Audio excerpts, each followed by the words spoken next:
you're shooting with a person, you're giving them suggestions. He kind of conducted a workshop also for the entire scene. నాకు ఆ role చేసిన husband role చేసిన ఆయనకి, పాప role చేసిన అమ్మాయికి, ఇంకా నన్ను గొంతు పట్టుకుని ఆ దుర్మార్గుడు పట్టుకున్నాడు అని అన్నారు కదా.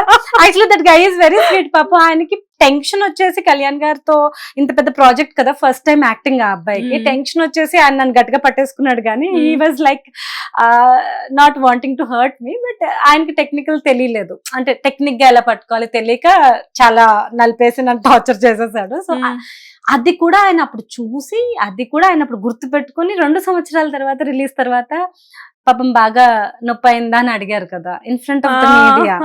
That is his memory. 2 సంవత్సరాల క్రితం షూటింగ్ జరిగినప్పుడు ఆ అమ్మాయిని ఆ అబ్బాయి గొంతు గట్టిగా పట్టుకున్నాడు. అది మళ్ళీ ఆ అమ్మాయిని చూడంగానే ఆయన గుర్తు వచ్చింది. సూపర్ కదా. ఈ 2 years లో his very busy with shooting. నిన్న మొన్న అవ్వలేదు, 22లో అయింది. 2022లో షూట్ అయిన విషయం. ఈ ప్రాసెస్ లో ఆయన పెద్ద లైఫ్ లో పెద్ద పెద్ద చేంజెస్ చూసారు. ఆయన విక్టరీ చూసారు, ఆయన హిస్టరీ క్రియేట్ చేశారు, ఆయన నేషనల్ ఫోకస్ అయ్యారు. మోడీకి ఎంతో ఇష్టమైన one of the favourite people కూడా, నాట్ జస్ట్ పొలిటీషియన్. ఇంత గ్రాఫ్ అంటే ఒక హాకీ బ్యాట్ గ్రాఫ్ అంటారు కదా, ఇట్లా ఆ గ్రాఫ్ తర్వాత కూడా నేను ఆయనకి గుర్తున్నాను. ఆ రోజు నాకు జరిగింది గుర్తుంది. సంథింగ్ ఓన్లీ కళ్యాణ్ గారికి మాత్రమే కుదురుతుంది, ఇంకెవరికి కుదరదు.